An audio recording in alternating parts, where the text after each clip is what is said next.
Fanatics Worldwide. Today is another day. Ayan, so, may tutulungan tayo ngayon, no? So, bago tayo mag-proceed sa reading natin, gusto ko magpasalamat sa Baker Aesthetic Clinic. Ayan, kasi pinapaganda nila talaga ako.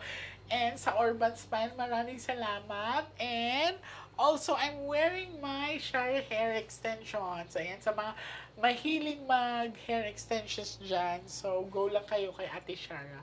As in, sobrang ganda nila magkabit. As in, sobrang solid. So, binapagaan ko ngayon ang tensyon. Kasi may tutulungan ako ngayon. Ang dami ngayon, di ba? May tutulungan na tayo. Tayo. Hindi lang pala ako. Tayo, may tutulungan tayo. May dala silang gamit ng kamag-anakan nila. So, they requested na wag ko na lang daw ipakita. So, I do respect that one. And gusto ko lang din magpasalamat sa kanila sa pagtitiwala nila sa akin. And pumayag silang i-record yung reading. Yan. So, maraming salamat sa inyo, ate, sa pagtitiwala niyo sa akin. So, handa na kayo sa pwede nating malaman. Ayan. So, sa kapag kamag-anak nyo, ate, nahawakan ko na kasi ang gamit. Nakita ko na rin yung picture niya. Ilang taon siya namatay? 32 years old. 32 years old.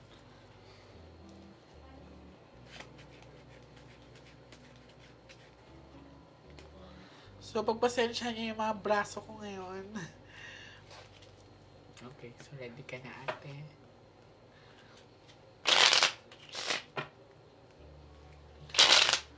So, sa mga makakapanood nito ngayon, baka magtataka kayo, wala yung rosary kong red. Hindi ko muna kasi ginamit kasi naputol na siya.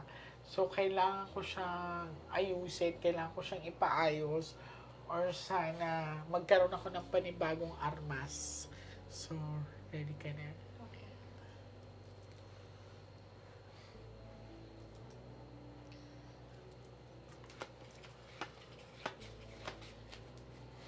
I want you to pick one card. Thank you. So, this is you. I'm hoping that this is a red card, ha?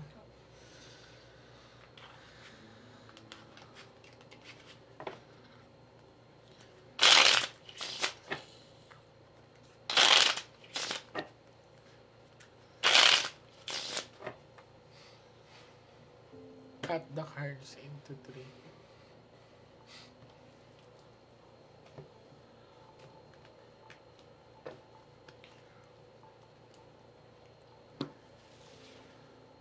Kuha ka ng 7 cards of total, lagay mo dito.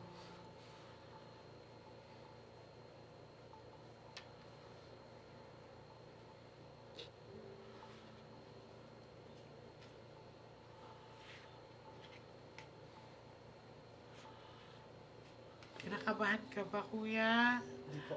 Okay, tanggalin mo nga yung mask mo para makita ko medyo namumutla ka, ha? Kailangan i-relax mo. Namumutla sa tingnan mo. Kumalma ka. Okay. Relax lang.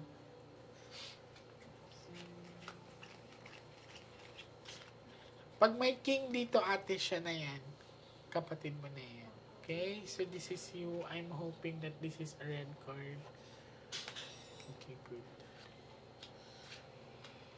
Money.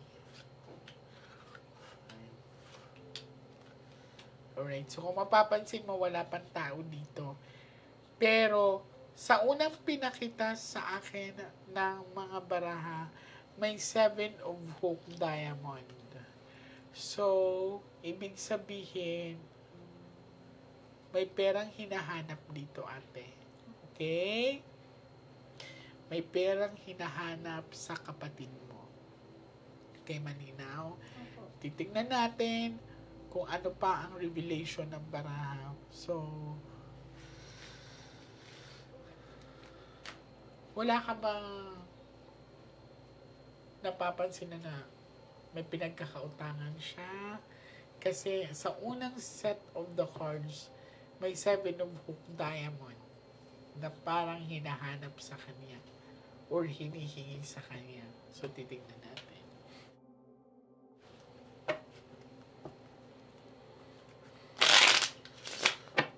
You are Queen of Hearts. Tandaan mo yan.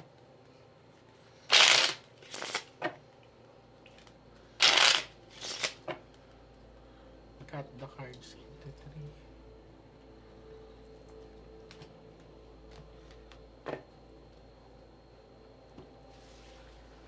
Kuha ka, darling, ng 9 cards of total. Lagay mo dito.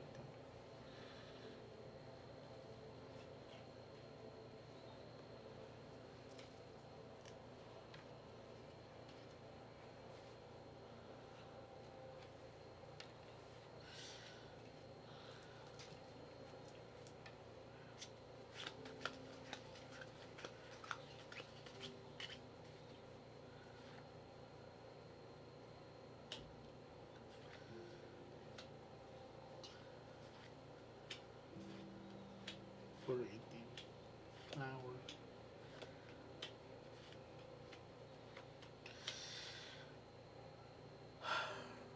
Okay. Sa pinakita sa akin ng mga baraha, puro itim. Nakauwi pa tong kapatid mo sa kanila. Tapos saka nag-inom. Okay. Malinaw na pinapakita sa akin ng baraha kasi this is Ace of Flower, travel and distance. So, nakauwi pa yung kapatid niya sa bahay. Tapos, nakaamoy ako ng alak. And after that,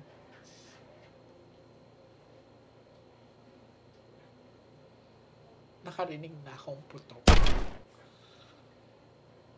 So, sa pinapakita sa akin dito, binaril yung kamag-anak kanila. Ilang bala ang tumama sa kanya? Pagkakaalam ko po, 5 sa mukha, 1 sa tagiliran. So, grabe malapitan yung pagkabaril sa kanya. Opo. So, again, sa pinakita sa akin ay binaril yung kamag-anak nila.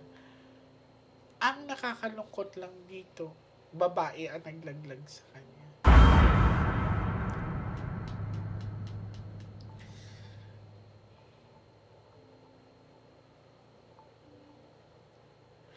Medyo mahirap isipin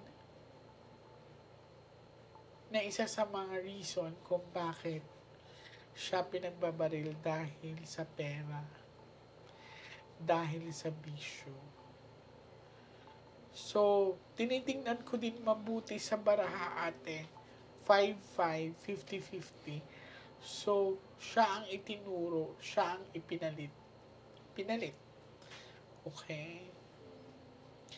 Nakakalungkot lang isipin na matatapos ang buhay ng kapatid mo doon sa wala siyang kalaban-laban. Tingnan natin ang last set of the cards. So, mother, alam mo to na may bisyo ang anak mo. Gano'n nakatagal ang alam mo? Dito, baka huli na lang po kasi ang alam ko lang po, malikot ang kamay niya sa mga motor. Yun lang po ang alam ko. Yun lang ang alam mo. Pero nitong huli pong nagawi siya sa akin, sinatanong ko siya, ano pa ba pinasok mo problema?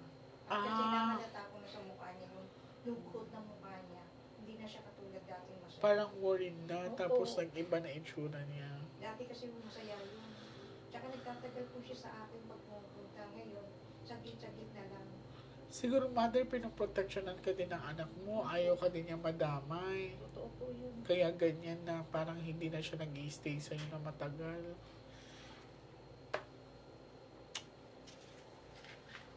Okay, last set of the cards.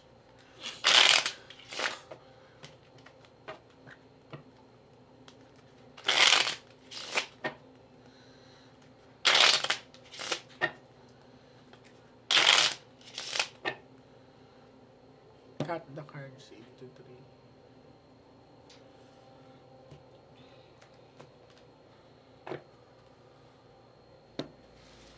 Kuha ka ng last 12 cards of total. Lagay mo dito.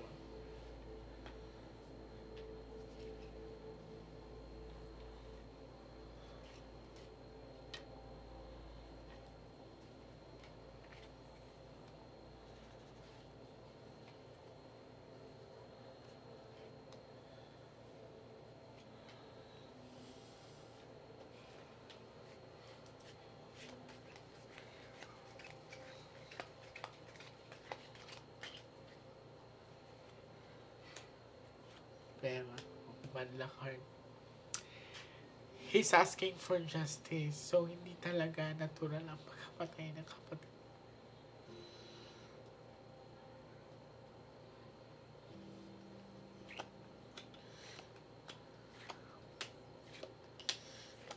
Babae ang naglaglag sa kanya.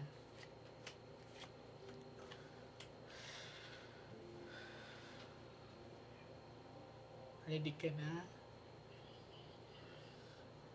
Kailangan natin mag-ingat ha kasi may Manlakard, baka iba ang matawag natin.